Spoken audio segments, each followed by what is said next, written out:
Hello, good day, good afternoon, everyone. Today I tried to ask Robert, we will see if he will comply, to discuss master slave dialectics as a thought experiment. Robert, Okay, will you address me and try to answer a couple of questions? Ivana, I will. I will. Let's Okay, you try it. Let's promise. try it. When reading phenomenology, there is that sentence um, in the chapter of self-consciousness that says, I that is we that is I. What does it mean?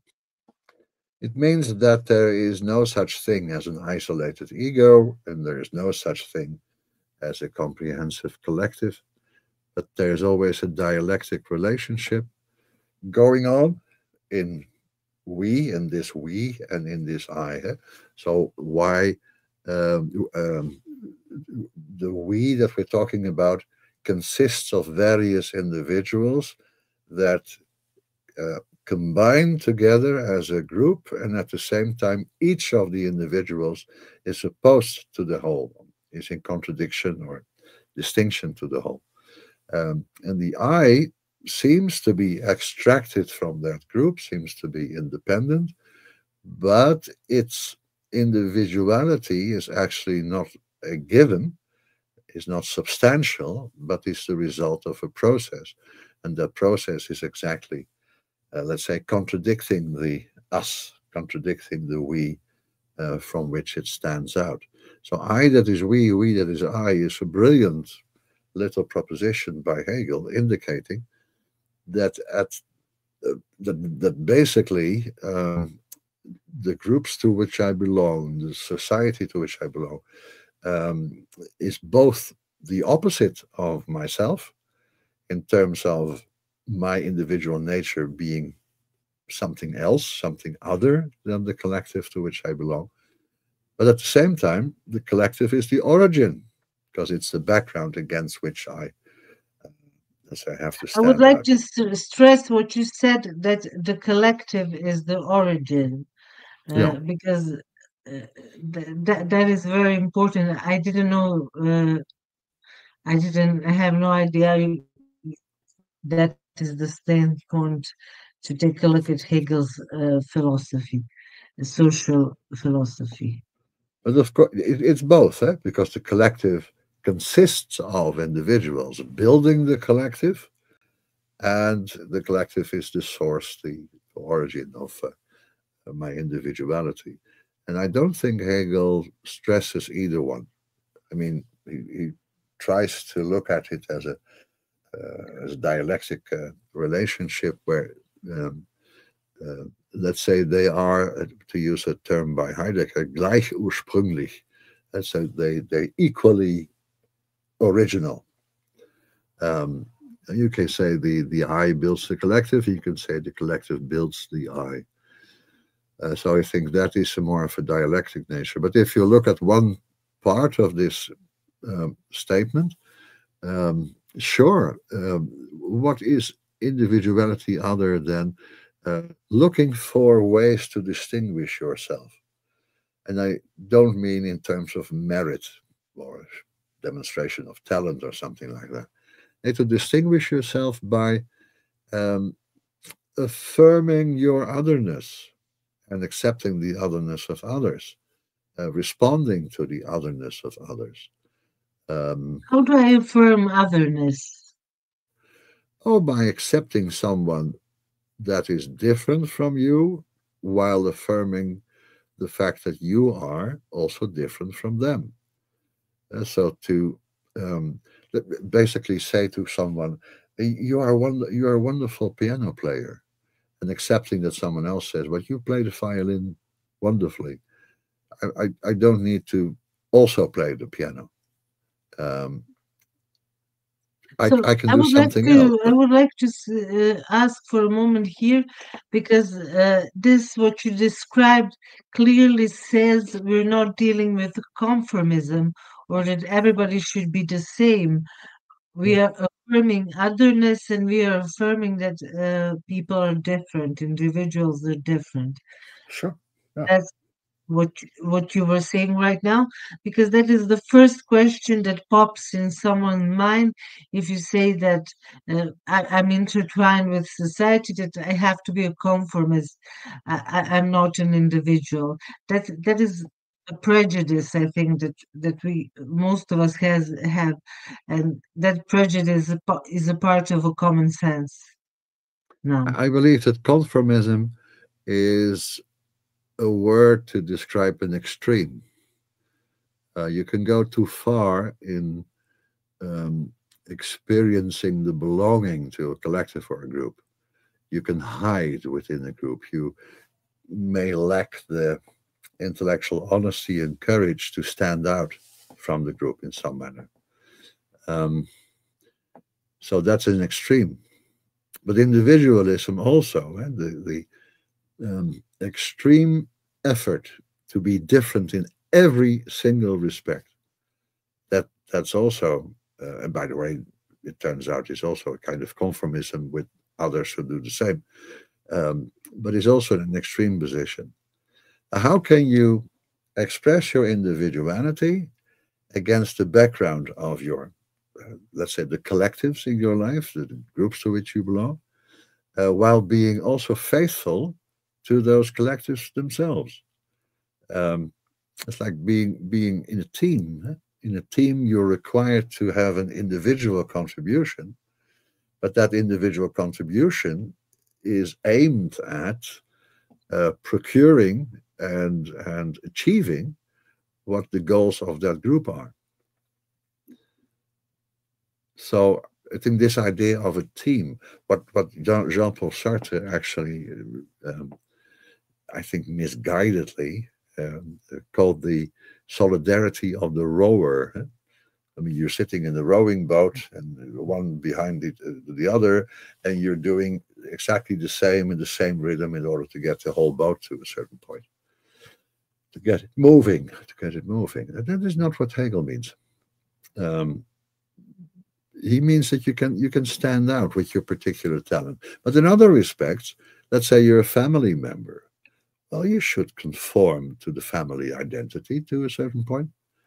You should not be ashamed of your family identity, and still you can stick out. You can be a particular individual. So there is a dialectic process going on. Um, I belong to a group, but that group demands of me to be a contributing individual member of that group. So my individuality is actually in service of that collective. And on the other hand, the collective is supposed to protect my individuality because my individuality is actually the crowning element of that group. And that group makes progress by having individuals in it that show Can you something please of stress the that value. collective should? I want to stress for people listening that collective should and can protect my individuality. So it Yeah. doesn't mean we always think that collective is something collectivism, collaboration, that uh, uh, the the group is choking an individual. That is in everyone's mind somehow. I But what guess we it's call a residuum. collectivism indeed does Yeah. that. I mean, because collectivism is Yes, it again does. the extreme. It's the extreme position. So it's overemphasizing the element of my contribution to the family. If you consider the whole state to be the family, then collectivism becomes an extremist position, which actually I think we should identify with fascism. That's the way Mussolini's fascism worked. By saying the state is the collective, it's like a family, so you're only looked upon as someone who can contribute to the welfare of the collective. Now, that is collectivism. And if you add to that this hierarchical But structure, one my single leader, point you was get fascism. my point was that we think that collective is close to collectivism, uh, i- Uh, um, in the sense that you can't be an individual and respect some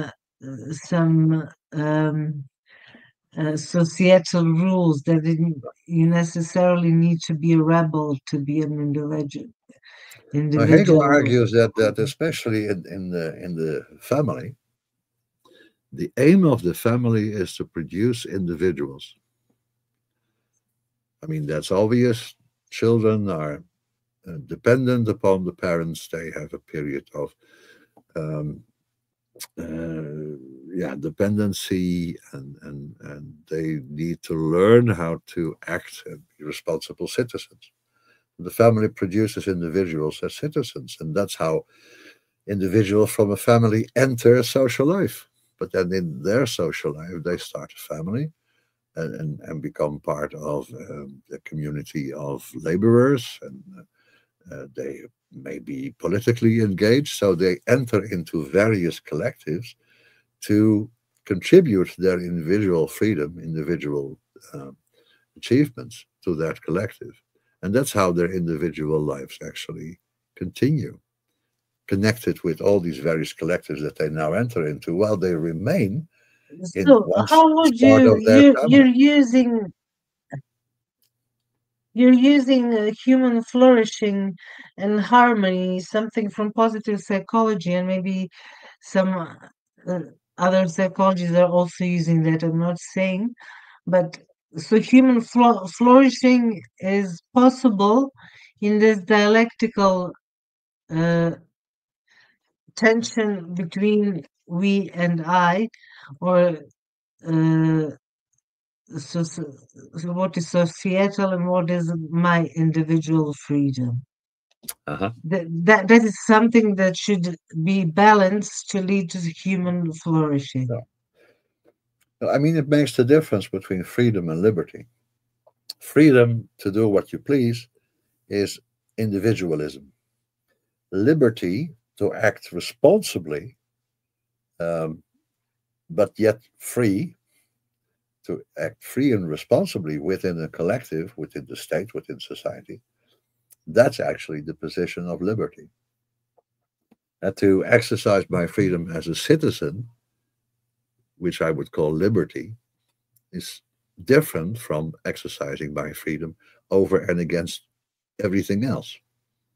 So you have the autocracy of the community, of the collective, on the one hand, which is like fascism or communism. And you have, on the other hand, individualism. These are the two great extremes. And in the middle of that, uh, keeping that tension alive, that dialectical, very fruitful, productive tension alive, is, let's say, Hegel's position that I go through a process of being a dependent part of a family. That family has the obligation to put me into social life as an individual, having learned what it means to be a responsible individual. That is to say, that I need to take care of others also, which I continue to do as a citizen, as someone who is a laborer to some extent, produces something, adds to the society. You're discussing state and objective spirit when it comes to something collective endeavor of human beings. Yeah. So how would you comment on society being implicit in self-consciousness and society being implicit in contract, that is one of the starting points for objective spirit and understanding the state? If I really come from we, it must leave some traces in my self consciousness. How do I understand myself? Even someone like Robinson Crusoe on his deserted island um, has social structures in his mind. That's why he starts talking to himself. That's why he has this alter ego that he has to address, because he needs this um, exchange of ideas and perspectives and experiences, even when he is actually alone. I think Hegel argues that the structure of self consciousness itself is already um, similar to the social process itself. And without that um, self consciousness in that sense, there wouldn't be a society. On the other hand, I think he would also argue that it's actually social life, life in a family, that allows anyone to grow up like that, um, to have that kind of a self consciousness. So again, it's a dialectic relationship. The individual within himself has this alter ego, this other side of himself, like a sort of abstract social relationship, making real social relationship possible. And on the other hand, I think familial relationships, what happens to you when you grow up, where others But what is turn out to what be kind is of a mirror. Yeah? I asked you that when we were going through philosophy, all right, and you persuaded me, but I'm going to ask again for the people who are listening. What is that recognition among owners and recognition between two self-consciousness? If I can't recognize another self as a person, that's phenomenology, chapter self consciousness. If I Mm. can't do that, then how can I ever respect and affirm someone as an owner? So it's maybe it's the chicken and egg question, um, but these relationships are not the same, though they are similar and they're grounded in the same thing. Um, every self-conscious individual knows about its other, even without having some real relationship or real experience with the outer world. But of course, the outer world teaches me that someone else will come and challenge my freedom, and someone else will come and judge me or use me, manipulate me, invite me, joins me. I mean, all of these elements of relationships actually teach me something about myself. I know nothing about myself as an individual without partners and collectives in which I discover myself to be what I am. So how if I'm discovering myself through society, what if I'm in a conflict with the society? How are these conflicts solved And let me in ask you the between the opposite question. owners that are members of civil society Sure. or any other imaginable conflict? Because the master-slave conflict is, as we discussed, um, a thought experiment, but there are Sure. actual conflicts, Oh, sure. conflicting tensions in the society. You discussed that, but I just want you to, I want a little bit to be in this video of that discussion. Okay. uh, yeah. Uh, s- I mean, how can you have a conflict within society if you have not already become part of that society and know where you stand or what you are within that society? You can't have a conflict with society in as far as you're living outside of that society. I can have a conflict with society because that society has given me certain rights and duties. And if that society um, tramples upon my rights, disregards me as a person, I have a conflict. And that conflict, again, is a necessary event because society is supposed to take care of my personality, nourish it for its own sake, actually. And when it doesn't do that, when it excludes you, ignores you, um, it hurts itself, but it also hurts me. So I'm quite right to express that as a form of conflict. Conflicts That are is the necessary. good question, and it's incredible that you can use Hegel's philosophy to discuss things like oppression. I mean, you can discuss things like collectivism and oppression of human individuality. But what I wanted to ask you is a lot of people read probably Korzhev's interpretation of master-slave dialectics. It's very popular. I hope Um, so. Yeah. and how does it relate to you saying that it's a thought experiment, so something to keep in mind and used for philosophical investigation of its implications and not some historical moment? I learned that from my teacher in Amsterdam, Kees Jan Brons. May his memory be a blessing.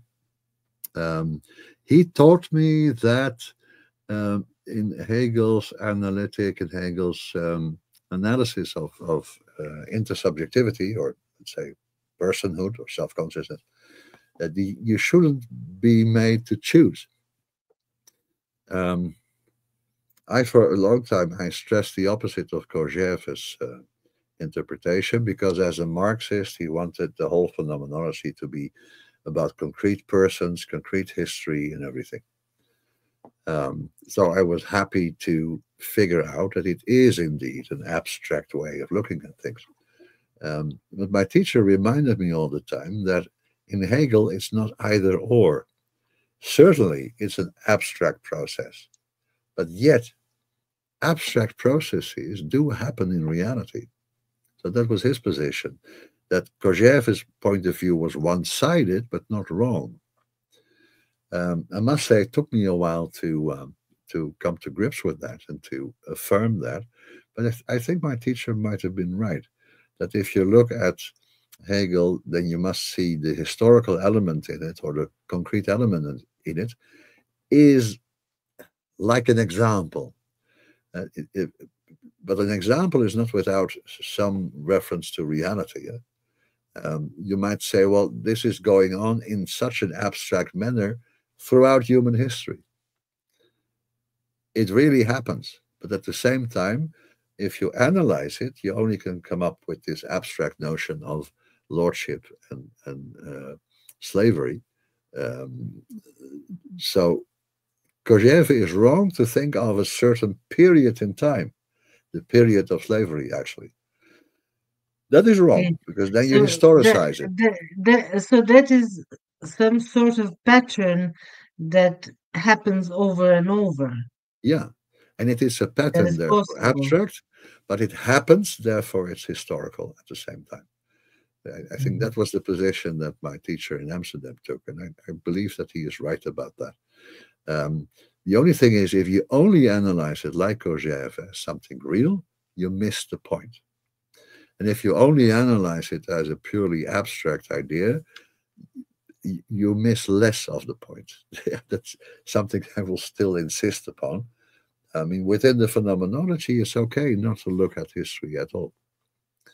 But many things in the phenomenology are patterns that repeat itself in history without being simply the structure of something historical. When Hegel talks, for instance, about the Enlightenment, he means the truth of the Enlightenment, but he doesn't mean the history of the Enlightenment.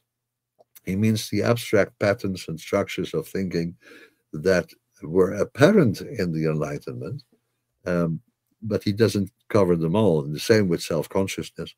As you know, talks about Stoicism, and he talks about skepticism, but he never talked about Epicureanism, whereas these three were powerful um, movements of thought at the same time.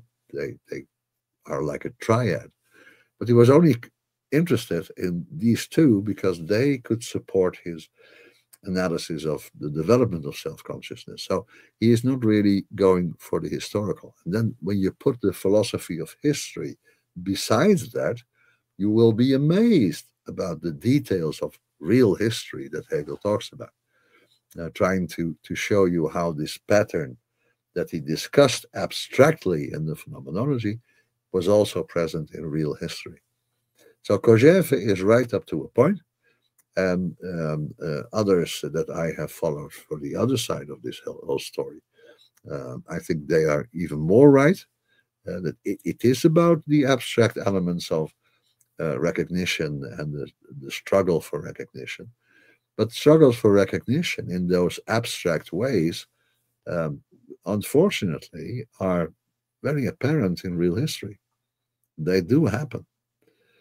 And if you read Hegel, he must have read a lot of literature, because you can see how vivid he portrays this weird relationship between the lord that is enjoying himself, who only cares about himself, and the slave who labors for that lord out of sheer fear of death.